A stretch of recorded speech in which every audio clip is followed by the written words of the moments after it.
Very good morning to all of you. तो आज हम बात करने वाले हैं सिस्टमिक एनाटॉमी के बारे में। और पिछले क्लास में, पिछले दो क्लासेस से हम लोग ऑलरेडी जो है बहुत सारी चीजें जो है एनाटॉमी के बारे में बात कर चुके हैं, जिसमें हम लोग इंट्रोडक्शन, लेवल ऑफ ऑर्गेनाइजेशन और डिवीजन के बारे में या ब्रांचेज ऑफ एनाटॉमी को हम लोग कंटिन्यू कर रहे हैं। तो ब्रांचेज ऑफ एनाटॉमी का आज सेकंड पार्ट है और ये हमारा क्लासेस जो है तीसरा है इंट्रोडक्शन ऑफ एनाटॉमी का। अगर वो क्लासेस आप नहीं देख पाए हैं तो आप जो है चैनल पे जाके देख सकते हैं। और हम लोग जो है 7:30 से डेली जो है क्लासेस शुरू करते हैं मंडे टू फ्राइडे। तो आप सभी लोग अवश्य जो है चैनल को सब्सक्राइब कर लीजिए, ताकि आपको जैसे ही हम ऑनलाइन आए और क्लासेस चालू हो आपको नोटिफिकेशन मिल जाए। तो आज जो है हम लोग सिस्टमिक एनाटॉमी के बारे में बेसिकली बात करने वाले हैं। पिछले क्लास में हम लोग जो है ग्रॉस एनाटॉमी के बारे में जो है बात कर रहे थे, और ग्रॉस एनाटॉमी को जो है हम लोगों ने 3 भाग में डिवाइड किया था, जो कि पिछले क्लास में हम लोग बहुत डिटेल में कवर किए थे। जिसमें ग्रॉस एनाटॉमी को हम लोगों ने बात किया था, जिसमें हम लोगों ने ये देखा था कि ग्रॉस एनाटॉमी, जिसमें हम लोगों ने ये ऑलरेडी देखा है कि ग्रॉस एनाटॉमी जो है वो बेसिकली 3 भाग में हम लोगों ने डिवाइड किया था ग्रॉस एनाटॉमी को। जिसमें सबसे पहला जो डिवीजन था एनाटॉमी का, जिसको हम लोगों ने क्या कहा था, ग्रॉस एनाटॉमी का जो सबसे पहला डिवीजन था, जिसको हम लोगों ने आगे डिटेल में बात किया था, जिसमें रीजनल एनाटॉमी के बारे में हम लोगों ने बात किया था, रीजनल एनाटॉमी के बारे में। ठीक है, रीजनल एनाटॉमी के बारे में। दूसरा, रीजनल एनाटॉमी के बाद जो है हम लोगों ने और डिटेल में इसको समझा था, जिसके दूसरे जो टाइप होते हैं, पहले टाइप थे रीजनल एनाटॉमी और दूसरे जो टाइप थे वो थे हमारा सिस्टमिक एनाटॉमी। कौन सा टाइप था हमारा? Systemic anatomy. और तीसरा जो टाइप आता है वो है सरफेस लैंडमार्क। तीसरा जो एनाटॉमी का आता है वो है सरफेस लैंडमार्क। ठीक है, सरफेस लैंडमार्क। तो ये हम लोगों ने ऑलरेडी डिटेल में कवर किया है। तो हम आज जो है ये हम लोगों ने रीजनल एनाटॉमी के बारे में पिछले क्लास में बात कर चुके हैं, और आज जो है ग्रॉस एनाटॉमी के ब्रांचेज के बारे में हम लोग देखेंगे।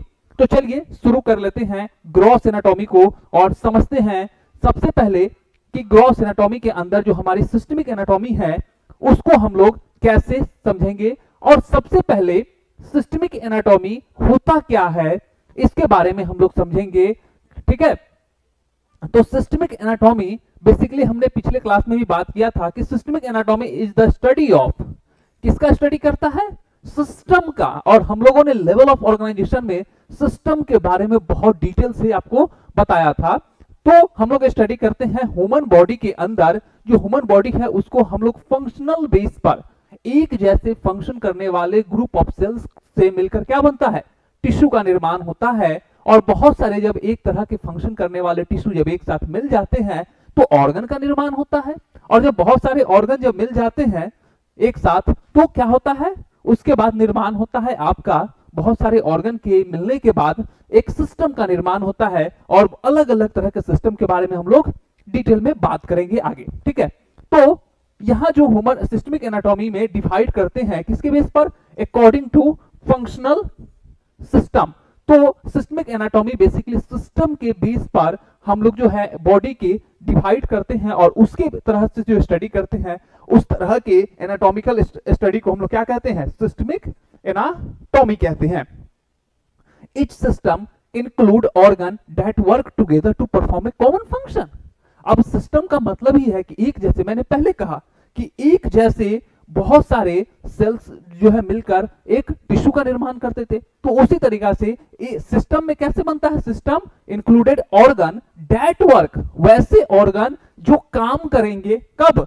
टुगेदर, मिलकर, एक दूसरे के साथ मिलकर परफॉर्म करते हैं कॉमन फंक्शन, एक जैसा फंक्शन। इसको हम लोग क्या कहते हैं? सिस्टम कहते हैं। और इसी तरह के स्टडी जब हम एक साथ जो है बहुत सारे कॉमन फंक्शन करने वाले, एक जैसे परफॉर्मेंस करने वाले ऑर्गन को मिलाकर जो सिस्टम बनता है, और उस पूरे सिस्टम का यानी कि पूरे ऑर्गन को एक साथ जब स्टडी करते हैं, उस तरह के स्टडी को हम लोग क्या कहते हैं? सिस्टमिक एनाटॉमी कहते हैं। Right, clear? अब देखिए फॉर एग्जांपल जैसे रिस्पायरेटरी सिस्टम। अब देखो रिस्पायरेटरी सिस्टम मतलब हम डिटेल में भी समझते हैं रिस्पायरेटरी सिस्टम के बारे में। आइए, अब सबसे पहले हम लोग रिस्पायरेटरी सिस्टम को समझने के लिए शुरू करेंगे और हमें कैसे स्टडी करना होता है सिस्टमिक एनाटॉमी के अंदर, हम इसको डिटेल करेंगे। देखिए, जो रिस्पायरेटरी सिस्टम है, आप लोग अच्छे से जानते हैं कि जो रिस्पायरेटरी सिस्टम है, जो रिस्पायरेटरी सिस्टम है आपका, वो सिस्टम का काम क्या है? बॉडी को, अगर हम जब आपको सर्वाइवल बताएंगे ह्यूमन ऑर्गेनिज्म का, तो बताएंगे वहां पर कि बॉडी को जो नीड क्या होती है, ह्यूमन बॉडी की नीड क्या होती है। तो जितने भी लिविंग सेल्स हैं या जितने भी लिविंग ऑर्गेनिज्म इस धरती पर हैं, पृथ्वी पर हैं, उन सब के अंदर मेटाबॉलिज्म प्रोसेस होता है। और मेटाबॉलिज्म होने के लिए, उनके जिंदा रहने के लिए, उनके एडेप्टेशन के लिए, उनके लिविंग के लिए एक जो चीजें हैं जो सबसे इंपॉर्टेंट है, वो है रिस्पायरेशन, मतलब ऑक्सीजन लेना और कार्बन डाइऑक्साइड को छोड़ना। हवा को लेना और हवा को छोड़ना, मतलब जब हवा लेंगे तो उसमें का ऑक्सीजन आपके बॉडी के अंदर जाएगा, और जो जब आप हवा छोड़ेंगे तो उसमें क्या होगा, कार्बन डाइऑक्साइड आपके बॉडी से बाहर निकलता है, यानी कि O2 इनहेलेशन और O2 एक्सहेलेशन। मतलब ये जो प्रोसेस चलता है इनहेलेशन एक्सहेलेशन का, इंस्पायरेशन एक्सपायरेशन का, ये प्रोसेस कंटिन्यू चलता है बॉडी में। तो जितने भी हमारे बॉडी के सेल्स हैं, उन सबको ऑक्सीजन की रिक्वायरमेंट होती है। और हमारे बॉडी ने क्या किया, नेचर ने क्या किया, फिजियोलॉजी ने क्या किया कि एक सिस्टम बनाया जिस सिस्टम का काम ही है ऑक्सीजन डिलीवर करना हर एक सेल तक, यानी कि बॉडी में ऑक्सीजन लाना। ठीक है, तो यह सिस्टम शुरू होता है जिसको हम लोग, ये सिस्टम बना, इसको हम लोग क्या कहते हैं, रिस्पायरेटरी सिस्टम कहते हैं। आगे हम लोग बात करेंगे, जब फिजियोलॉजी में आएंगे या एनाटॉमी में रिस्पायरेटरी सिस्टम का पढ़ेंगे, तो वहां पर डिवाइड करेंगे रिस्पायरेटरी सिस्टम को फिजियोलॉजी के अंदर कि अपर रिस्पायरेटरी, लोअर रिस्पायरेटरी में क्या क्या होते हैं, सबके बारे में। लेकिन थोड़ा सा डिटेल में चलते चलेंगे हम लोग। तो रिस्पायरेटरी सिस्टम में सबसे पहला जो चीजें आती है वो है नोज। सिंपल समझेंगे, सबसे पहले रिस्पायरेटरी शुरू कहां से होती है, नोज से। हमारे नाक से जो है रिस्पायरेटरी सिस्टम चालू हो जाता है। बहुत लोगों को लगता है कि रिस्पायरेटरी सिस्टम तो अंदर में है, चेस्ट के अंदर है। नहीं, देखिए, रिस्पायरेटरी सिस्टम स्टार्ट हो जाता है नोज से, आपके नाक से, और फिर उसके बाद फेरिंग्स, उसके बाद लैरिंग्स, उसके बाद ट्रैकिया। ये रिस्पायरेटरी सिस्टम के पाथवे हैं, लेकिन ये शॉर्ट पाथवे है। इसको अगर थोड़ा सा और डिटेल पाथवे करेंगे तो इसमें एयर साइनेसिस भी आएंगे, आपके फेस के अंदर जो साइनेसिस है वो भी आएंगे। ठीक है, ट्रेकिया, और ट्रेकिया के बाद जाता है ब्रोंकाई, और ब्रोंकाई के बाद कहां जाता है, ब्रोंक्यूल्स, और ब्रोंक्यूल्स के बाद एल्वोलाई। तो all alveoli in gaseous exchange. तो पूरे के पूरे रिस्पायरेटरी सिस्टम का काम है गैसियस एक्सचेंज करना। जो मेजर फंक्शन है रिस्पायरेटरी सिस्टम का वो है गैसियस एक्सचेंज। ठीक है, तो रिस्पायरेटरी सिस्टम मतलब इनमें जितने भी ऑर्गन है, चाहे nose, pharynx, larynx, trachea, bronchi, bronchioles, alveoli, lungs. ठीक है, ये जो लंग्स है, ये सारे के सारे मिलकर इतने सारे स्ट्रक्चर, इतने सारे एनाटॉमिकल स्ट्रक्चर जो है मिलकर एक फंक्शन को करने का जो इनका फोकस है या इनका जो गोल है वो एक ही है। क्या है वो? है गैसियस एक्सचेंज। क्या है? गैसियस एक्सचेंज करना। तो इस तरह जो है रिस्पायरेटरी सिस्टम हमारा बनता है, और इन सबको जब आप स्टडी करेंगे तो इसको हम लोग एक साथ करके तो क्या बोलेंगे, हम लोग एनाटॉमिकल स्टडी कर रहे हैं, एनाटॉमिकल स्टडी कर रहे हैं, सिस्टमिक स्टडी कर रहे हैं। किसका? रिस्पायरेटरी सिस्टम का। ठीक है, so this approach is particularly useful in physiology and pathology. तो इस तरह के अप्रोच जो है बेसिकली हमको क्लियरली फंक्शन समझने में हेल्प करता है। किसमें? फिजियोलॉजी के अंदर। चलिए अब हम लोग समझते हैं कि क्यों जरूरी है सिस्टमिक एनाटॉमी का स्टडी करना। सबसे पहला कि अगर हम सिस्टमिक एनाटॉमी पढ़ रहे हैं तो क्यों जरूरी है, क्या आवश्यकता है कि सिस्टमिक एनाटॉमी पढ़ा ही जाए। तो देखिए, सिस्टमिक एनाटॉमी जो है हमें हेल्प करता है, हमारी मदद करता है। किसमें? सबसे पहला, understand function more clearly. Body के अंदर जितने भी हमने फर्स्ट क्लास में आपको बताया था कि हम लोग के बॉडी के अंदर प्रोसेस और इवेंट होते रहते हैं। ठीक है, तो उसको हम लोग क्या कहते हैं? फिजियोलॉजी कहते हैं।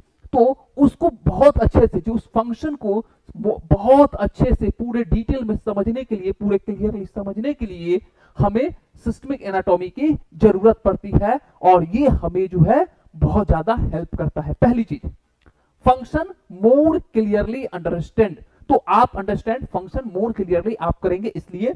दूसरा, कोरिलेट विथ फिजियोलॉजी।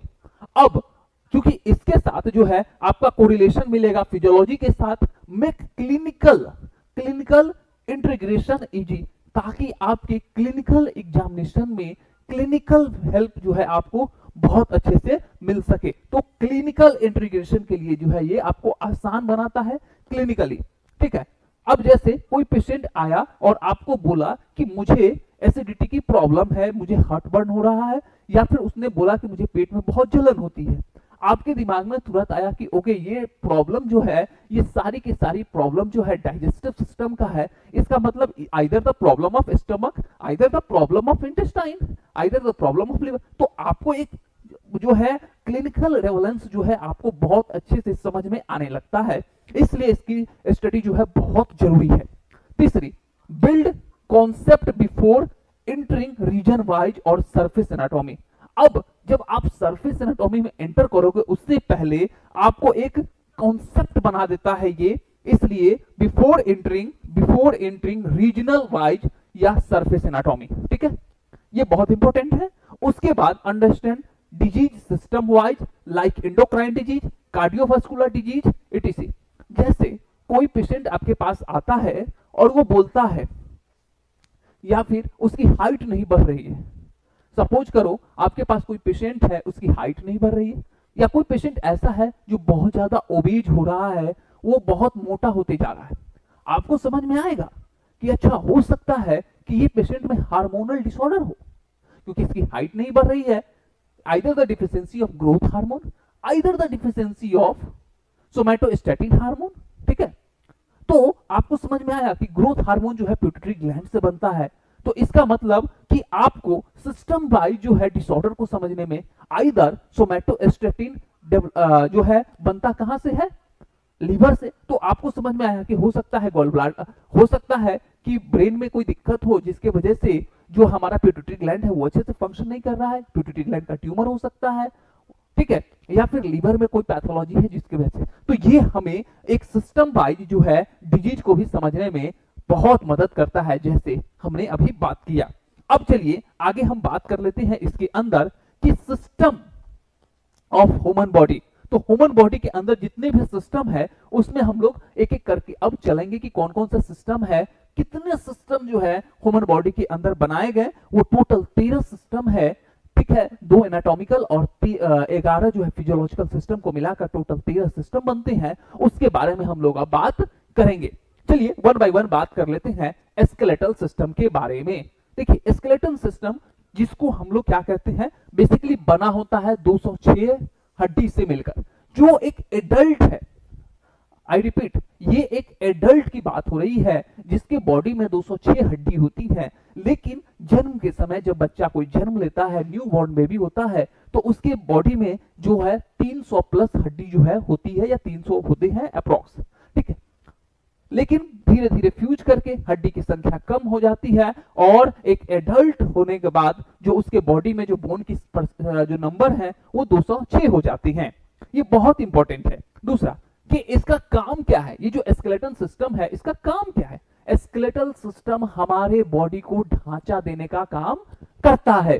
ढांचा बोले तो एक फ्रेम, एक आकार देने का काम करता है। यदि हम इस बॉडी से, अपने बॉडी से बोन को बाहर निकाल दे तो ये एक मांस का टुकड़ा बचेगा, और उसको एक जगह पर आप डाल दोगे, उसमें कोई स्ट्रेंथ नहीं होगी। तो स्केलेटल सिस्टम का काम है कि बॉडी को स्ट्रेंथ देना, बॉडी को फ्रेम करना, एक हाइट प्रोवाइड करना, उसका एक शेप देना, एक आकार देना, ठीक है। जैसे एमीबा की बात करते हैं तो एमीबा एक यूनिसेलुलर ऑर्गेनिज्म है, और साथ में एमीबा जो है सिंगल सेल का है, और साथ में उसके अंदर किसी भी तरह का बोनी स्ट्रक्चर नहीं होता है, जिसके वजह से उसका शेप जो है हमेशा क्या होता है, वेरिएबल होता है, राइट।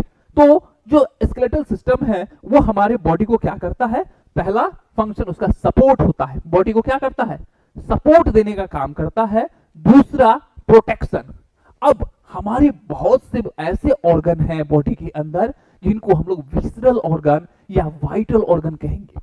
जैसे आपके ब्रेन है, आपके लिवर है, आपके किडनी है, आपके लंग्स है, बहुत नाजुक ऑर्गन, बहुत इंपॉर्टेंट वाइटल ऑर्गन, हार्ट है, ब्रेन है, ठीक है, तो स्पाइनल कॉर्ड है। इन सबको प्रोटेक्शन जो है बाहरी शॉक से, इंजुरी से बचाने का काम इन्हीं का है। किसका? स्केलेटल सिस्टम का काम है। तो स्केलेटल सिस्टम बहुत हार्ड होता है, ये प्रोटेक्ट करता है। ठीक है। दूसरा, ये मूवमेंट कराता है, आपके बॉडी को क्या करता है? ये मूवमेंट कराता है, एक जगह से दूसरे जगह ले जाने के लिए जो है स्केलेटल सिस्टम वर्क करता है। ठीक है। तीसरा, बॉडी को एक फ्रेम देता है। अगर हम चौथा फंक्शन की बात करें, मैंने पहले कहा कि ये पूरा का पूरा जो स्ट्रक्चर है वो बॉडी को क्या करता है? एक फ्रेम देता है, एक आकार देता है। जैसे अगर कोई आकार नहीं रहेगा तो एक मांस का, जैसे आप पोस्टमार्टम के बाद बॉडी को देखे होंगे, पोस्टमार्टम करने के बाद बॉडी को जो है छोटे छोटे कपड़े में बांध कर दे दिया जाता है, कई बार ऐसे भी होती है। ठीक है। तो वो क्या हुआ कि जब हड्डी निकल गई तो उनका कोई वजूद नहीं रहता है, उनका कोई एक प्रॉपर शेप नहीं रहता है। यही फ्रेम जो है हमारे स्केलेटल सिस्टम का काम होता है, या स्केलेटल सिस्टम जो है करता है।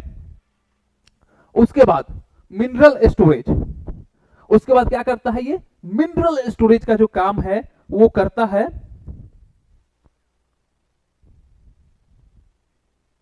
ये जो है मिनरल बेसिकली क्या करता है? बेसिकली ये जो है मिनरल स्टोरेज का काम जो है हमारे बॉडी में करता है, क्योंकि ये जो बोन होते हैं वो स्टोर हाउस ऑफ मिनरल कहलाता है। क्या कहलाता है? जैसे हम लोगों ने पहले पढ़ा था, सेल में पढ़ेंगे या पढ़े होंगे आप कि माइटोकॉन्ड्रिया को पावर हाउस ऑफ सेल कहते हैं, उसी तरह से बोन को जो है स्टोरेज ऑफ या स्टोर हाउस ऑफ क्या कहते हैं? मिनरल कहते हैं। ठीक है। ब्लड सेल फॉर्मेशन, यहीं से, इसी हड्डी से आपके ब्लड सेल्स बनते हैं, लाइक आरबीसी, डब्ल्यूबीसी, प्लेटलेट। ठीक है। उसके बाद सो इंक्लूड, अब यहां पर इसमें क्या होता है? एक्सियल एंड एपेंडिकुलर स्केलेटन होता है। बेसिकली स्केलेटन जो है दो तरह के होते हैं। ह्यूमन स्केलेटन, अगर हम जनरल बात करें तो एक्सो और इंडो दोनों होते हैं। एक तो बाहर की तरफ स्केलेटन होते हैं और एक अंदर की तरफ होते हैं, एंडोस्केलेटन और एक्सोस्केलेटन। ठीक है। लेकिन अभी हम यहां पर बात करेंगे कि ह्यूमन स्केलेटन को हम लोग दो भाग में डिवाइड करते हैं। पहला आता है एक्सियल स्केलेटन। एक्सियल स्केलेटन वो सारे स्ट्रक्चर हैं जो बॉडी का सेंट्रल पार्ट है। आप अगर इसमें पूरा लिम्ब निकाल दो, यानी कि हाथ और पैर को निकाल दो, तो वो पूरा का पूरा बचेंगे, जिसको हम लोग क्या कहेंगे? एक्सियल स्केलेटन कहेंगे। और जो ये हिस्सा है पैर का और ये दोनों जो हाथ का हिस्सा है, इसको हम लोग क्या कहते हैं? एपेंडिकुलर स्केलेटन कहते हैं। ये बॉडी को मूवमेंट कराता है। ठीक है। जैसे स्कल है, वर्टिब्रल कॉलम है, अपर लिम्ब, लोअर लिम्ब, ये सारे क्या है? आपके स्केलेटल सिस्टम के पार्ट है। अब आइए आगे बात करते हैं आर्टिकुलर सिस्टम। दूसरा जो सिस्टम है वो बहुत इंपॉर्टेंट सिस्टम है, वो है आर्टिकुलर सिस्टम। इसका काम क्या है? Study of joint. ठीक है। ये ज्वाइंट के बारे में स्टडी करता है। मतलब स्टडी ऑफ ज्वाइंट यानी कि जितनी भी हमारी हड्डी को, एक हड्डी को दूसरे हड्डी से जोड़ने का जो काम कर रहा है, ये हमारा हिप बोन है और ये हमारा फीमर बोन है। दोनों को जो जोड़ने का काम कर रहा है, ये जो कर रहा है, ये आर्टिकुलर है, आर्टिकुलेशन हो रहा है। इसको हम लोग क्या कहेंगे? ज्वाइंट कहते हैं। जब दोनों दो चीज एक जगह पर मिलते हैं तो क्या कहते हैं? ज्वाइन हुआ। आपके साथ कोई मिल जाता है, रास्ते में घूमने जा रहे हैं और आपके साथ कोई मिल जाता है, तो आप क्या कहते हो? ज्वाइन करो मेरे साथ। आप खाना खा रहे हो, कहते हो ज्वाइन करो। ज्वाइन का मतलब क्या? आप दोनों एक साथ हो गए। उसी तरह से हड्डी, जब दो हड्डी एक साथ हो जाती है तो क्या कहते हैं उसको? हम लोग ज्वाइंट कहते हैं। तो ज्वाइंट जो है ये बनता है, और इस तरह ज्वाइंट के बारे में जो स्टडी करेंगे उस सिस्टम को क्या कहेंगे? आर्टिकुलर सिस्टम कहते हैं, जिसमें लिगामेंट, कार्टिलेज आते हैं। ठीक है। टेंडन है। ठीक है। बेसिकली इसमें आते हैं लिगामेंट और कार्टिलेज। अब बात करते हैं important for movement and stability. इसका काम क्या है? बेसिकली मूवमेंट कराना और बॉडी को स्टेबल रखना एक पोजीशन पे। ठीक है। अब बात करिए कि ज्वाइंट के टाइप का। अगर ज्वाइंट के टाइप के बारे में अगर डिटेल में पढ़ेंगे, जैसे फाइब्रस ज्वाइंट होते हैं। कौन से ज्वाइंट? फाइब्रस। दूसरा कार्टिलेजिनियस, साइनोवियल, और सारी भी वैरायटी है, उसके बारे में हम लोग बाद में डिटेल में करेंगे। चलिए अगला जो सिस्टम आता है हमारा, वो है, अगला जो सिस्टम है हमारा वो है बेसिकली मस्कुलर सिस्टम। कौन सा सिस्टम? Muscular system. और मस्कुलर सिस्टम के बारे में अगर हम बात करें, जो मस्कुलर सिस्टम है हमारा, जिसके बारे में अगर हम बात करते हैं, तो मस्कुलर सिस्टम बेसिकली मसल से मिलकर बना होता है। जितने भी हमारे बॉडी में मसल है, उन सारे मसल को एक जगह पर जो है हम लोग स्टडी करेंगे, उस तरह के सिस्टम को क्या कहते हैं? Muscular system. ऑल स्केलेटल, याद रखिए जितने भी मसल हैं, चाहे वो स्केलेटल हो, smooth and cardiac muscle. Basically muscle के तीन टाइप होते हैं, स्केलेटल मसल जिसको हम लोग वॉलंटरी मसल कहते हैं, स्मूथ मसल और कार्डियक मसल आर इनवॉलंटरी। ठीक है, तो ये सारे मसल और इनका काम होता है, फंक्शन क्या है इनका? Movement, posture, heat production. Muscle का काम है इसको मूवमेंट कराना। अगर मेरा हाथ ऐसे है तो इसको फैलाना है, तो ये कौन कर रहा है? मसल कर रहा है। मुड़ना है, बेंडिंग, फ्लेक्शन। ठीक है, ये कौन कर रहा है? मोड़ना, पसारना, हाथ उठाना, ये सब कौन कर रहा है? ये हमारे मसल कर रहे हैं। बॉडी में हीट जनरेशन का काम किनका है? आपको बहुत ठंड लग रही होती है, आप कपकपा रहे होते हैं अभी ठंड के मौसम में। मतलब क्या कि उस समय आपके बॉडी के अंदर जो इंटरनल जो मसल हैं, आपके बॉडी के जो मसल्स हैं, वो सारे मसल सिवरिंग कर रहे हैं, और ताकि वो हीट जनरेट करे, हीट प्रोडक्शन कर रहे होते हैं, ताकि जो है आपको क्या हो? आपके बॉडी को स्टेबिलिटी मिल सके। Muscle contract produce force. Muscle के अंदर अंदर क्या होता है कि जब कॉन्ट्रैक्शन होता है तो उसमें क्या होता है? बेसिकली फोर्स डेवलप होता है। उसी फोर्स से आपकी बॉडी क्या होती है? मूवमेंट करती है, एक जगह से दूसरी जगह जाती है। ठीक है, हेड एंड नेक मसल, जैसे अपर लिम्ब के मसल है, जैसे pectoral muscle, biceps muscle, lower limb के मसल जैसे क्वाड्रिसेप्स है, हैमस्ट्रिंग मसल है। ठीक है, और सारे मसल्स हैं जैसे काफ मसल है। इस सब के बारे में हम लोग डिटेल में बात करेंगे जब हम लोग लोअर लिम्ब, अपर लिम्ब सब पढ़ेंगे। ठीक है, जैसे ट्रंक के मसल है, जैसे इंटरकोस्टल मसल है, एबीएस है, ये सब के बारे में हम लोग डिटेल में बात करेंगे आने वाले क्लासेस में। ठीक है, चलिए अब बात कर लेते हैं। अगला सिस्टम जो हमारा आता है जिसको हम लोग कहेंगे कार्डियोवास्कुलर सिस्टम। कार्डियोवास्कुलर, अब हम लोग को क्या जरूरत पड़ा कि हम लोग के बॉडी में रिस्पिरेटरी सिस्टम ने क्या किया? ऑक्सीजन को लाया लंग्स तक, और लंग्स के बाद बोला कि अब मैं यहां से किसको दूं? तो वहां के बाद उसके बाद जो काम आता है वो ब्लड का आता है। ब्लड जो है लंग्स में जाता है एल्वेलाई के पास, और वहां से गैसियस एक्सचेंज होता है, और उस एक्सचेंज में वो जो है CO2 को लंग्स को दे देता है, और ऑक्सीजन को जो है आरबीसी अपने पास ले लेता है। ठीक है, अब उस आरबीसी यानी कि जो ब्लड है उसको एक पंप की जरूरत है। ठीक है, उसको एक कोई चाहिए जो फोर्स करे ताकि वो बहता रहे। जैसे पानी है बोतल में, आप उसको दबाते हो तो फोर्स कर रहे हो ना, कॉन्ट्रैक्ट कर रहे हो ताकि वो बहे, नीचे की तरफ निकले, फोर्स में जाए। तो उसके लिए कौन काम करता है? हमारी हार्ट। तो उसके लिए हार्ट और ब्लड वेसल्स, ठीक है, और ब्लड को मिलाकर हम लोगों ने क्या बनाया? एक सिस्टम बनाया जिसको हम लोग कहते हैं कार्डियोवास्कुलर सिस्टम। क्या बनाए हम लोगों ने? Cardiovascular system. So basically cardiovascular system का मतलब होता है, कार्डियो का मतलब ही होता है हार्ट, कार्डियो का मतलब होता है हार्ट, वास्कुलर का मतलब वेसल्स। ठीक है, और वास्कुलर का मतलब वेसल्स। ठीक है, और सिस्टम एक जैसे काम का इनका पर्पस है कि पूरे बॉडी तक न्यूट्रिशन, ऑक्सीजन और वेस्ट प्रोडक्ट को लाना, ले जाना। तो ये जो इनका इस तरह का सिस्टम है, इसको हम लोगों ने क्या बोला? कार्डियोवास्कुलर सिस्टम कहा। अब समझिए, कार्डियोवास्कुलर सिस्टम में जो सेंट्रल पंपिंग ऑर्गन होता है, जिसका वजन जो है 2800 से 300 ग्राम होता है, और बेसिकली वो एक मुट्ठी के बराबर होते हैं, थंब हम के बराबर। तो हम अपने मुट्ठी के बराबर का जो है उसका वजन होता है, जिसको हम लोग कहते हैं heart. Heart is the central organ, central pumping organ of body. ठीक है, ये हार्ट, तो हार्ट क्या है? ये आपका हार्ट है। ये जो आप देख रहे हो यहां से यहां, ये पूरा जो स्ट्रक्चर है ये क्या है? हार्ट है। और इस हार्ट के चारों तरफ पूरी की पूरी ब्लड वेसल, जैसे आप अपने घर में एक पानी वाला मोटर लगा रखे होंगे, पानी वाला मोटर लगा होता है, उसका काम क्या है? नीचे से पानी को लेना और पाइप के माध्यम से आपके टंकी तक पहुंचा देना। तो ये जो पूरा जो नीचे से जो है आपके जो पाइप आए हुए हैं, ये पूरे पाइप क्या हो गए? उस पूरे पाइप को सब जो ब्लड वेसल्स, खून की नली, और जो आपका मोटर है वो क्या हुआ? हार्ट हुआ। समझे बात? जो आपका मोटर है वो हर्ट हुआ और जो पूरे के पूरे जो पाइप है वो ब्लड वेसल्स है और उसमें जो बहने वाला पानी है वो आपका क्या है? ब्लड है। तो इसमें बेसिकली क्या क्या हुआ? हर्ट हुआ,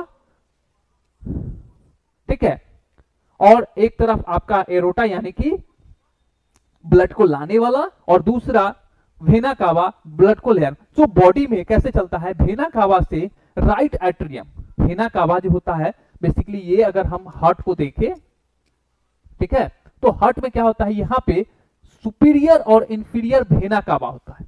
सुपीरियर इंफीरियर वेना कावा होता है जिससे ब्लड आता है, यहां पे वाल्व रहते हैं, ठीक है। सुपीरियर इंफीरियर से आता है राइट एट्रियम में, ठीक है। उसके बाद राइट एट्रियम से ब्लड कहां जाता है? राइट वेंट्रिकल में। राइट वेंट्रिकल से ब्लड कहां जाता है? लंग्स में जाता है। फिर लंग्स से जो है ब्लड कहां आता है? वापस आता है किसमें? लेफ्ट आर्टरियम में। लेफ्ट आर्टरियम से ब्लड कहां आता है?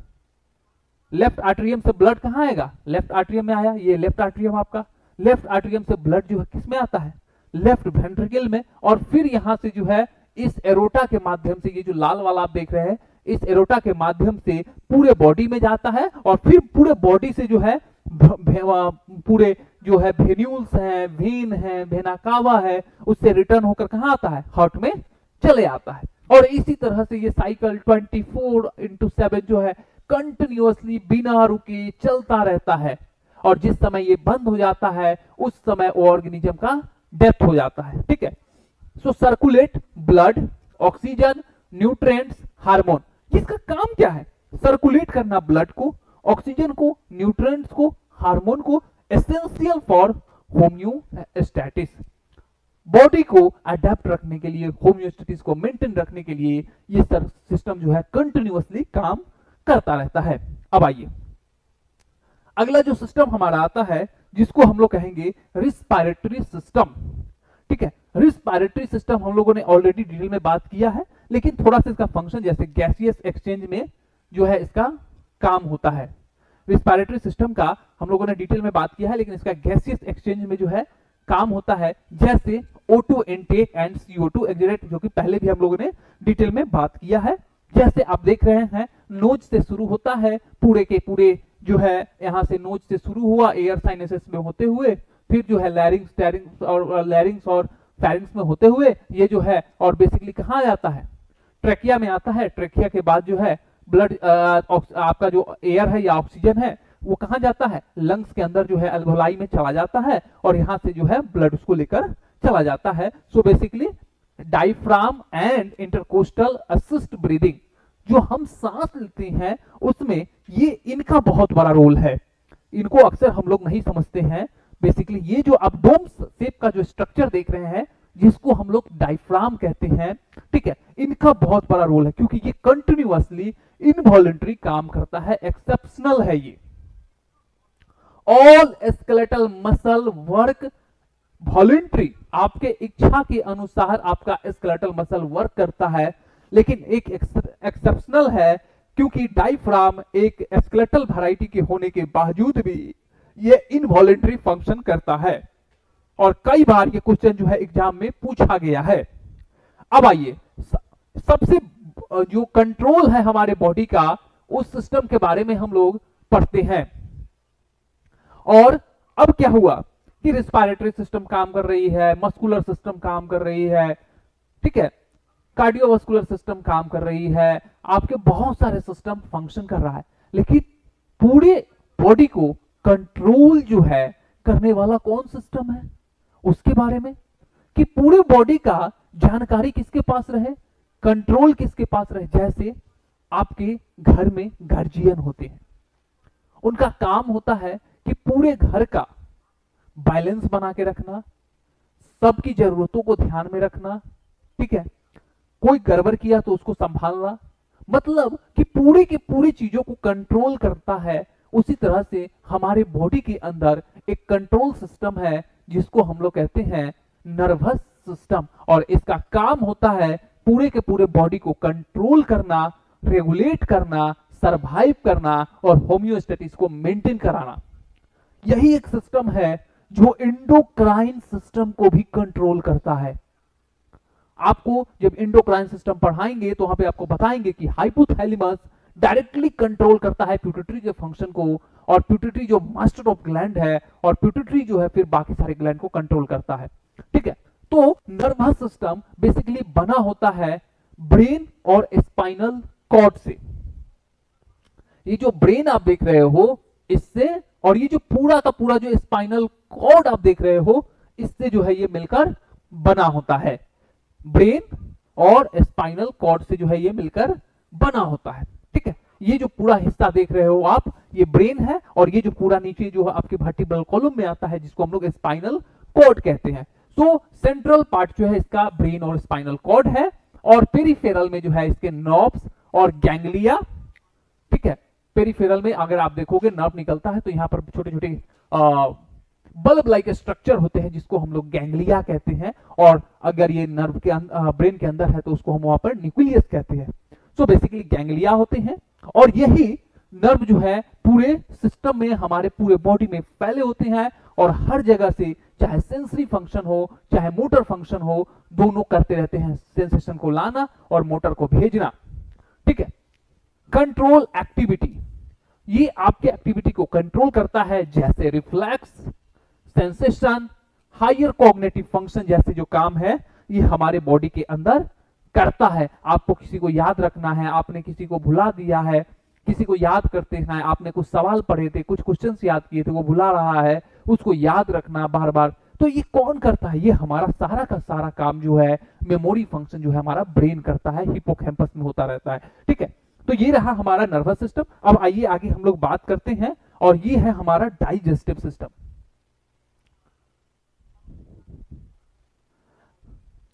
अब चूंकि जितने भी लिविंग ऑर्गेनिज्म हैं, अगर उनके अंदर मेटाबॉलिज्म हो रहा है तो उनको सर्वाइवल के लिए, उनके होम्योस्टेसिस के लिए सिर्फ और सिर्फ ऑक्सीजन से काम नहीं चलेगा, ब्लड सप्लाई से काम नहीं चलेगा। ये ब्लड में जो न्यूट्रिशन है ये कहां से आएगा? सेल को भूख लगती है, सेल के अंदर आप जानते हैं कि एक किचन बोलते थे हम लोग, ठीक है, पावर हाउस ऑफ सेल बोलते थे, जिसको हम लोग कहते हैं माइटोकॉन्ड्रिया। ये जो माइटोकॉन्ड्रिया है इसको कंटिन्यूअसली एनर्जी जनरेशन करना है, एटीपी सिंथेसिस करना है। तो ये जब एटीपी सिंथेसिस करेगा उसके लिए जरूरी है उसको फूड की, फूड पार्टिकल्स की, जैसे कार्बोहाइड्रेट, प्रोटीन, फैट, विटामिन, ठीक है, मिनरल, ये सारी चीजें इनको चाहिए बॉडी को। तो कहां से आएगा ये? तो ये अब पूरे हमारे वातावरण में है, हमारे पूरे एनवायरमेंट में है।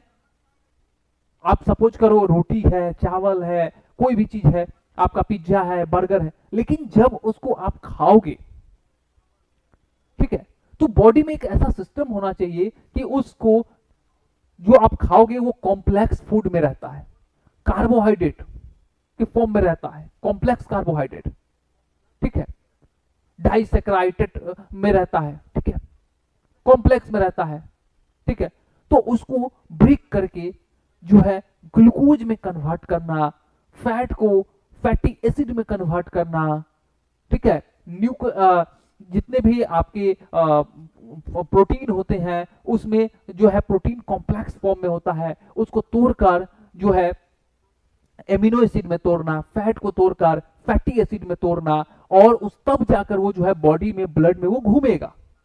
नहीं तो ब्लड वेसल्स ब्लॉक हो जाएंगे। हमारे जो ब्लड वेसल्स है कार्डियोवास्कुलर सिस्टम के, वो आपके हेयर से भी पतले हैं, और उसमें ब्लड फ्लो होता रहता है, उसमें ब्लड जाता है। तो क्या आपका जो ये चावल है, दाल है, रोटी है, क्या ये जाएगा उसके अंदर? नहीं जाएगा। तो इसको तोड़कर छोटे छोटे एंजाइमेटिक रिएक्शन के द्वारा, मैकेनिकल प्रोसेस के द्वारा जो करता है, और एक जो आपका फूड है, जो भी फूड है, उस फूड को तोड़कर एक छोटे छोटे में कर देता है, जिसको तोड़ने का जो सिस्टम है, जितने भी सारे ऑर्गन जो मिलकर इसको छोटे छोटे में तोड़ते हैं, उसको हम लोग क्या कहते हैं? डाइजेस्टिव सिस्टम कहते हैं। डाइजेशन करना मतलब पाचन करना। हम लोग बोलते हैं कि इसका पाचन प्रक्रिया खराब है, मतलब किसकी प्रॉब्लम है? इस सिस्टम की प्रॉब्लम है। तो डाइजेस्टिव सिस्टम का काम है डाइजेशन करना, यानी कि बड़े जो फूड हैं उसको छोटे छोटे में तोड़कर हमारे बॉडी के अंदर भेजना, ब्लड वेसल्स में भेज देना, ब्लड में भेजना, और ताकि हमारे जितने भी सेल हैं उसको यूज कर सके एज ए न्यूट्रिशन। ठीक है, तो ये शुरू होता है माउथ से, फिर फेरिंग्स। अब देखिए यहां पे माउथ है, आपने खाया, उसके बाद ये कहां गया, फेरिंग्स में आया, फेरिंग्स से ओसोफेगस, ओसोफेगस से होते हुए, ये ओसोफेगस से होते हुए सीधे पहुंचता है कहां पे, आपके स्टमक में। यहां से स्टमक के बाद ये कहां पहुंचता है, इंटेस्टाइन में, घूमते घूमते घूमते इसका डाइजेशन एब्जॉर्प्शन होते हुए, और फिर जो है ये लार्ज इंटेस्टाइन में पहुंचते हैं, और फिर यहां से रेक्टम एनस से होते हुए बाहर निकल जाता है। जो वेस्ट प्रोडक्ट होता है वो बाहर निकल जाता है। डाइजेशन के बाद जो एब्जॉर्ब होता है वो डायरेक्टली जो है ब्लड के थ्रू लीवर में जाता है, और ब्लड से होते हुए पूरे बॉडी में यूटिलाइज होने लगता है। जो एक्सेस रहते हैं वो लीवर स्टोर कर लेता है अपने पास। ठीक है, तो स्मॉल इंटेस्टाइन में गया, फिर लार्ज इंटेस्टाइन, फिर रेक्टम, फिर anus. So liver and gall bladder and pancreas as a accessory organ. जो लिवर है, पैनक्रियाज है, गॉल ब्लैडर है, वो सारे के सारे इसके क्या है, एसेसरी ऑर्गन है, इसके सहयोगी हैं। ठीक है, और इनका फंक्शन होता है इंजेशन। इनका फंक्शन क्या है, बेसिकली इंजेशन, दूसरा डाइजेशन, तीसरा एब्जॉर्प्शन, और चौथा एक्सक्रीशन। ये सारे जो है ये फंक्शन करता है हमारे डाइजेस्टिव सिस्टम। ठीक है, अब आगे बात करता हूं एंडोक्राइन सिस्टम के बारे में।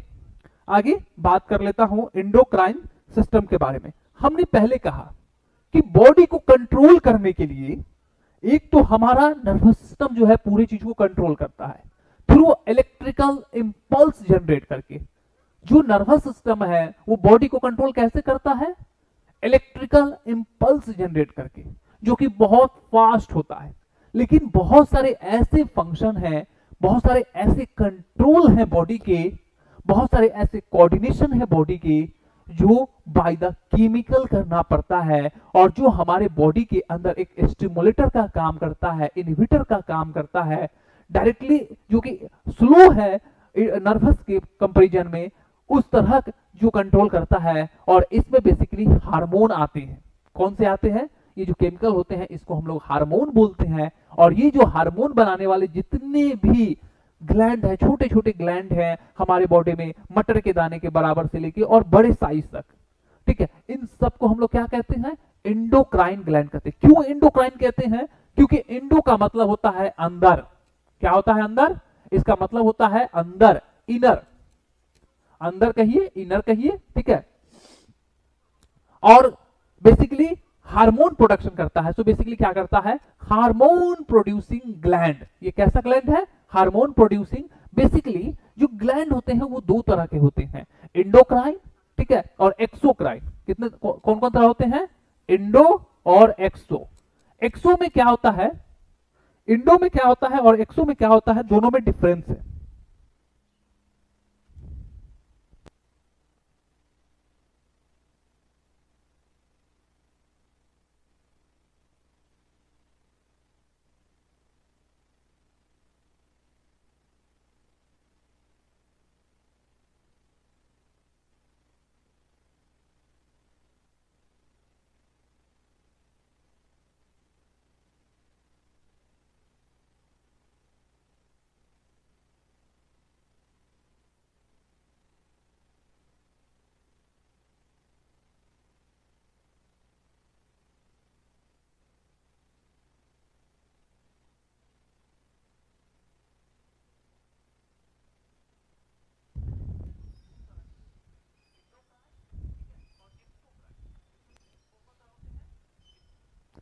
अब ये जो ग्लैंड है बेसिकली दो तरह के हुए, इंडोक्राइन और एक्सोक्राइन।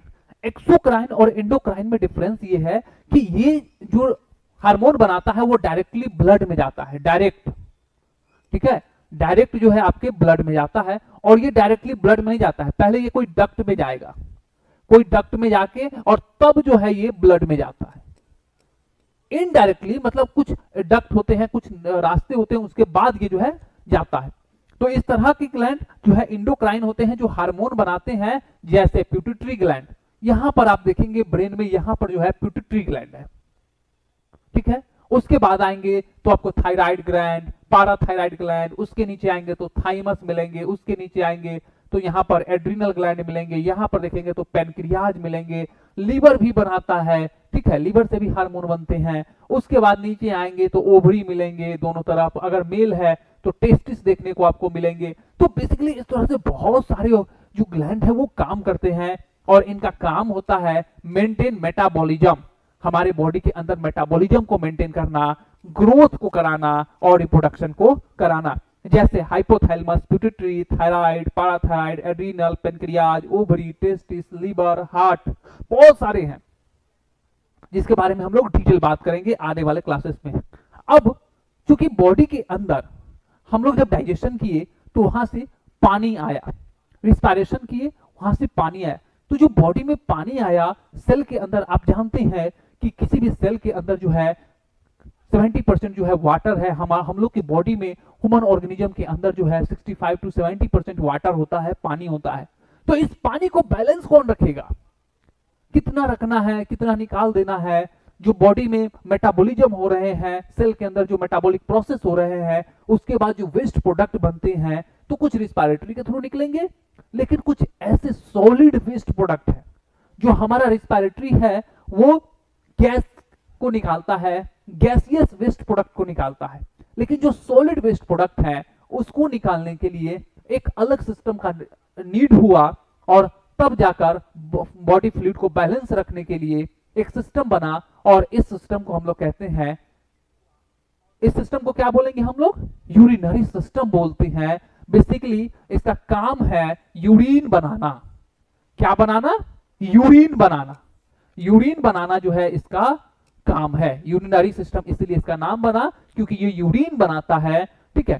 तो ये जो सिस्टम है यूरिनरी सिस्टम, ठीक है, बेसिकली इसका काम होता है यूरिनरी सिस्टम का कि ये थोड़ा सा यहाँ पे ये पिछले वाला स्लाइड का आ गया है, इसको आप कट कर देंगे, ठीक है, पिछले वाला स्लाइड का जो है मिसिंग स्लाइड है ये, ठीक है। तो इसका जो यूरिनरी सिस्टम का काम है वो बेसिकली क्या है, फिल्ट्रेशन का काम है, यानी कि बॉडी में जो ब्लड है ना उसको फिल्टर करता है। जैसे आप आटा जो है घर में जो है ना रोटी बनाने के लिए जो आप चाला जाता है, उस तरह से हम लोग को ब्लड को ये फिल्टर करता है। तो किडनी जो है ब्लड आ रहा है, इसको फिल्टर कर रहा है और यहां से जो है इसको वापस भेज दे रहा है। समझे मेरा बात, ब्लड आया इसके थ्रू, यहां से फिल्टर हुआ और यहां से वापस जा रहा है फिल्टर होकर। उसके बाद जो फिल्टर में जो वेस्ट प्रोडक्ट थे वो यहां से निकलकर, जो वेस्ट प्रोडक्ट थे वहां से निकलकर और यूरेटर के थ्रू ब्लैडर में आते हैं और यूरेथ्रा के थ्रू जो है बाहर निकल जाते हैं। क्या होते हैं, बाहर निकल जाते हैं। सो फिल्ट्रेशन, इलेक्ट्रोलाइट बैलेंस और एक्सक्रीशन और वेस्ट प्रोडक्ट जो है इनका काम है। अब इसमें अगर आप ऑर्गन की बात करेंगे, कौन कौन से ऑर्गन को हम लोग रख के पढ़ते हैं, तो सबसे पहला ऑर्गन जो है आपका किडनी है। कौन सा है, किडनी।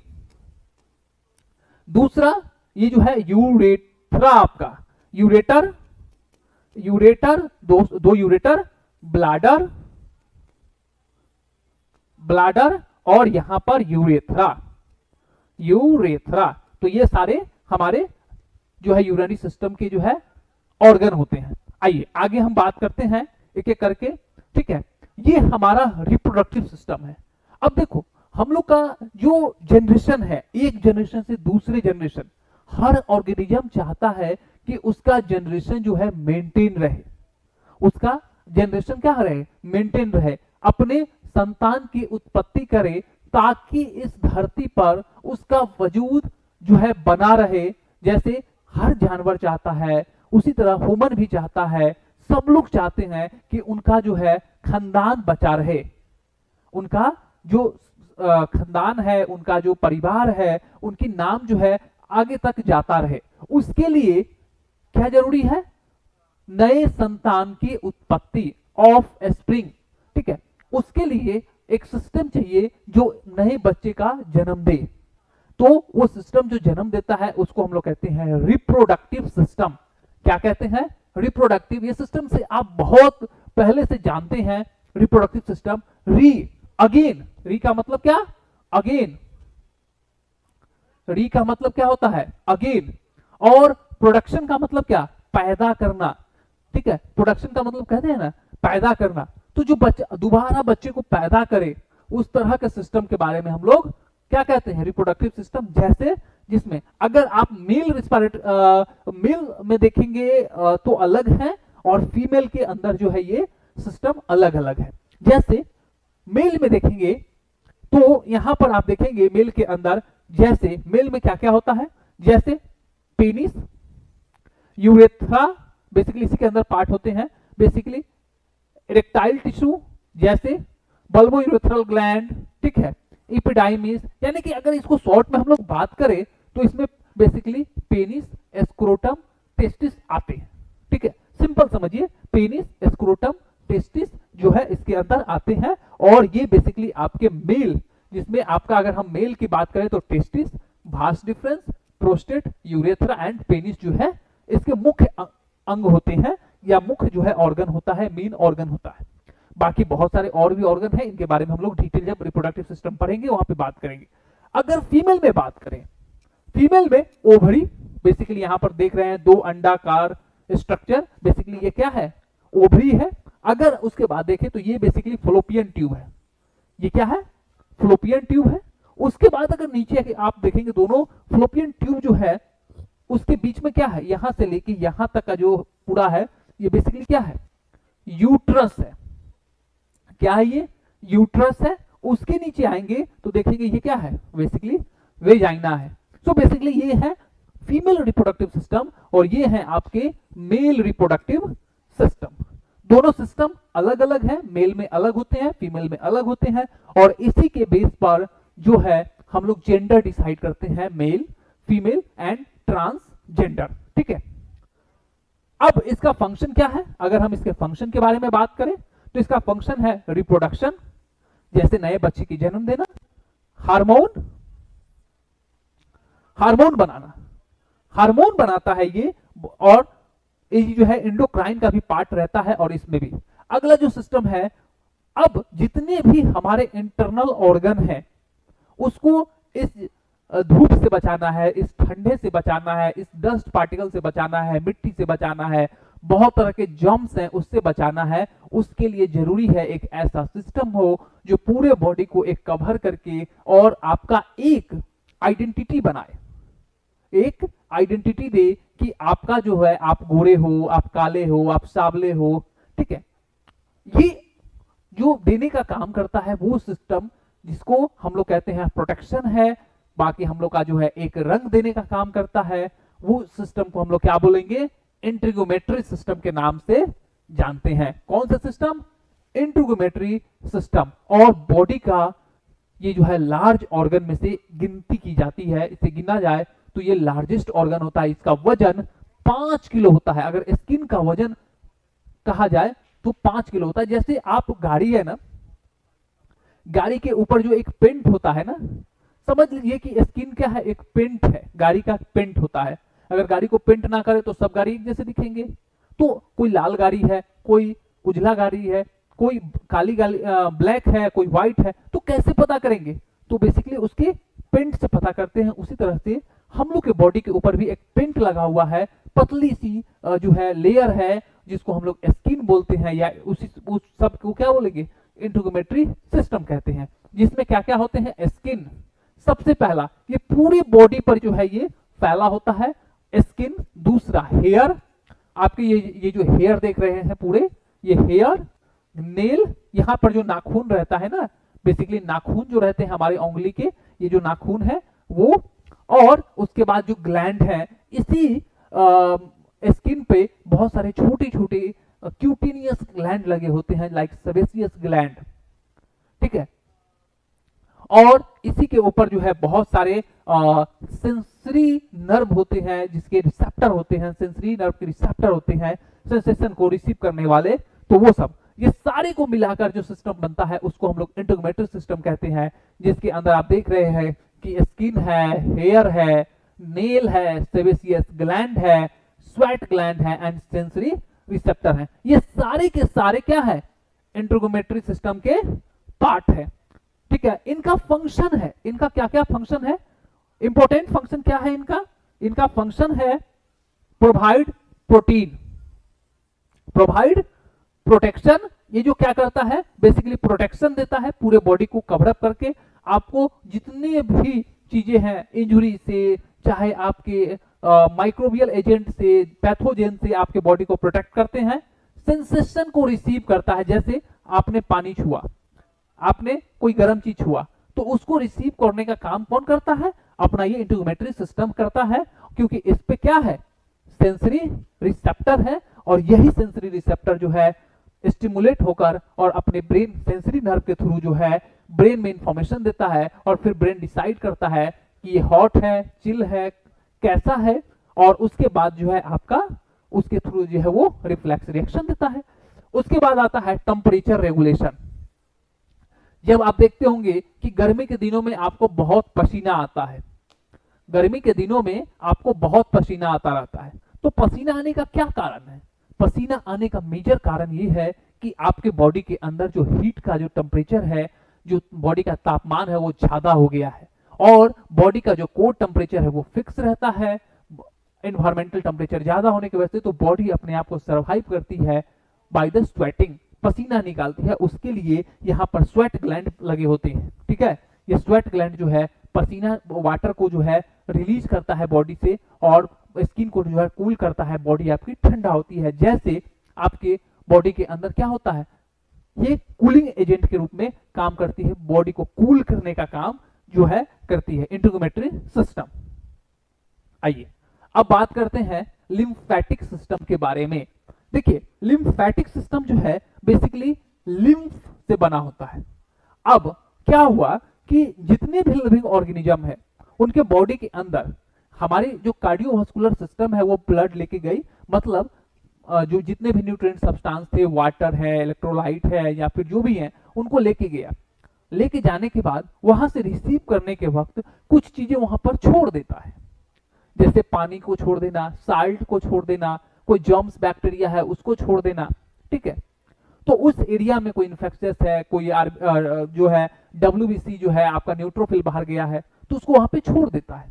उसको वापस लाने का और वापस सर्कुलेशन में डाल के किडनी के थ्रू बाहर निकालना, ये कौन करता है, या रिस्पिरेटरी के थ्रू बाहर निकालना है, किडनी के थ्रू बाहर निकालना, ये कौन करता है, ये काम जो है हमारा बेसिकली एक सिस्टम करता है जिसको हम लोग लिम्फेटिक सिस्टम कहते हैं। और दूसरा काम कि ये सिस्टम सिर्फ लिम्फेटिक नहीं, हमारे बॉडी को बहुत सारे माइक्रोबियल एजेंट से, बहुत सारे डिजीज होने से जो बचाता है, वही ये सिस्टम है। इम्यूनिटी सिस्टम के बारे में हम लोग ह्यूमन सिस्टम के बारे में बात करेंगे। आइए सबसे पहले इस सिस्टम का जो कौन कौन से अंग होते हैं उनके बारे में समझिए। ये सिस्टम में सबसे पहला जो सिस्टम है, इसमें आप देखेंगे कि गला में जब भी आप कोई आइसक्रीम खाता है, ज्यादा बहुत लोग आइसक्रीम खाते हैं, उनके बाद उनका जो है गला के अंदर दर्द होने लगता है। जब डॉक्टर को दिखाते हैं तो बोलते हैं कि आपका टॉन्सिल बढ़ गया है। मतलब ये जो टॉन्सिल है गला के अंदर, यहां पर देखेंगे तो दो बॉल लाइक स्ट्रक्चर, छोटे छोटे बॉल की तरह स्ट्रक्चर होते हैं, ठीक है। ये हमारा टॉन्सिल और एडिनोइड ग्लैंड है। बेसिकली नोज के बच्चों को देखेंगे, जब उनको बेसिकली सर्दी होती है, कोराइजा होता है, उसके बाद उनके जो नाक जाम हो जाते हैं। तो ये क्यों होता है, क्योंकि एडिनोइड ग्लैंड जो है लिम्फेटिक सिस्टम, या फिर जो एडिनोइड ग्लैंड है बेसिकली ह्यूमन सिस्टम का पार्ट है, वो अपने नंबर को बढ़ा लेता है, जिसकी वजह से उसके साइज बढ़ जाते हैं और बच्चे के नाक जो है बंद होते हैं, बच्चा जो है मुंह से सांस लेने लगता है। तो बेसिकली ये क्या हुआ, टॉन्सिल और एडिनोइड पहला जो है होता है, टॉन्सिल। उसके बाद लिम्फ नोड, बॉडी के अंदर देखोगे ना छोटे छोटे छोटे छोटे मटर के दाने के बराबर में ना पूरे बॉडी में लिम्फ नोड है, ठीक है। यहां पर जैसे देखो एक्जिला में कभी कोई इन्फेक्शन होगा तो देखना कि वहां पे छोटे छोटे गांठ आ जाते हैं, तो लोग कहते हैं अरे कौड़िया छुआ गया। मतलब कौड़िया क्या, यही लिम्फ नोड बढ़ जाता है। बच्चे के गर्दन में देखोगे जिनको रिकरेंट जो है कोराइजा हो रहा है, सर्दी खांसी हो रही है, उनको देखोगे आप गर्दन पे तो छोटे छोटे ग्लैंड बढ़े होते हैं मटर के दाने के बराबर। बहुत लोगों को लगता है ट्यूमर हो गया है, क्या हो गया है, लेकिन यही लिम्फ नोड बढ़े होते हैं। उसके बाद अपेंडिक्स, आपकी जो अपेंडिक्स है इंटेस्टाइन का, वो इंटेस्टाइनल बेसिकली इम्यून सिस्टम है। उसके बाद बोन मैरो, आपका जो बोन मैरो है वो। उसके बाद थाइमस, आपकी जो थाइमस है वो स्प्लीन, ये जो स्प्लीन देख रहे हो बेसिकली स्प्लीन और पेयर पैच, ये सब क्या है, ये सब बेसिकली आपके ह्यूमन सिस्टम के पार्ट है। डिटेल में जब पढ़ाएंगे तो वहां पर हम आपको बात करेंगे। आइए, लिम्फ नोड, लिम्फ वेसल्स और स्प्लीन और थाइमस है। अब इधर ये हमने ह्यूमन सिस्टम के बारे में बात किया, और लिम्फेटिक सिस्टम में लिम्फ नोड रहता है, लिम्फ वेसल्स रहते हैं। लिम्फ वेसल याद करो, मैंने जब आपको बताया था कार्डियोवास्कुलर सिस्टम जिसमें आपको बताया था, उसी तरह से यहां पर भी होता है लिम्फेटिक वेसल्स, ठीक है। लिम्फ वेसल्स और लिम्फ, इसके अंदर जो पानी के जैसे फ्लूइड होते हैं उसको हम लोग क्या कहते हैं, लिम्फ कहते हैं। इसका काम है डिफेंस अगेंस्ट इंफेक्शन, इंफेक्शन से बचाने में, और मेंटेन टिश्यू फ्लूइड बैलेंस, ठीक है। तो बहुत सारे को देखोगे ना फलेरिया हो जाता है, जिसको आप लोग हाथी पांव बोलते हो, ठीक है। हाथी पांव वाले को क्या होता है, यही लिम्फेटिक सिस्टम काम करना बंद कर देता है, और उसके वजह से उसको क्या होता है, फाइलेरिया यानी कि हाथी पांव हो जाता है, ठीक है। तो ओवरऑल हमने बहुत सारे सिस्टम का एग्जांपल आपको दिया, और अब हम इसके बाद जो है एनाटॉमी के अंदर हम लोग आ चुके हैं लास्ट में। अब हम लोग बात कर लेते हैं कि systemic anatomy give a broad functional picture, later we integrate in it with, तो हम लोग फिजियोलॉजी के अंदर इसको इंटीग्रेट करके पढ़ेंगे, ठीक है। सो रीजनल एनाटॉमी में हम लोग study specific body area wise करते हैं, स्पेसिफिक बॉडी एरिया के हिसाब से जो है हम लोग वहां पर करते हैं, जैसे head and neck, thorax and abdomen के बारे में हम लोग पढ़ते थे। लेकिन सरफेस एनाटॉमी जो हम लोग पढ़ेंगे उसमें हम लोग बात करेंगे जैसे landmark on the body surface, body के ऊपर जो है हम लोग निशान लगा के पढ़ते हैं, और clinical anatomy applying anatomy to diagnosing the procedure, जो क्लिनिकल एनाटॉमी के बारे में हम लोग पढ़ते हैं उसमें हम लोग क्या करते हैं, बेसिकली अप्लाई करते हैं डायग्नोस्टिक प्रोसेस के बारे में। सो हम लोगों ने सारी चीज को बारे में देखा, सिस्टमिक एनाटॉमी के बारे में हम लोगों ने कवर अप किया, ठीक है। और अब हम लोग बात कर लेंगे, कल से जो है हम लोग का क्लास जो है, कल हम एनाटॉमी का बहुत इंपॉर्टेंट पार्ट आप लोग के साथ डिस्कस करेंगे, जिसके बारे में हम आपको बताते हैं। कल हम लोग जो है एनाटॉमिकल पोजीशन के बारे में पढ़ेंगे, और साथ में कल जो है हम लोग एनाटॉमिकल पोजीशन पढ़ेंगे, और एनाटॉमिकल टर्म और एनाटॉमिकल प्लेन के बारे में जो है बात करेंगे। ज्वाइन हो जाइएगा 7:30 बजे से, हम लोग आ जाएंगे और फिर से एनाटॉमी के बारे में पढ़ेंगे, ठीक है। चैनल को सब्सक्राइब कर लीजिए, ताकि जो है हम लाइव आएंगे, हो सकता है 5-10 मिनट लेट भी आए, तो आपको जो है आपके मोबाइल पर जो है नोटिफिकेशन मिल जाएगा, ठीक है। मिलते हैं हम लोग नेक्स्ट क्लास में।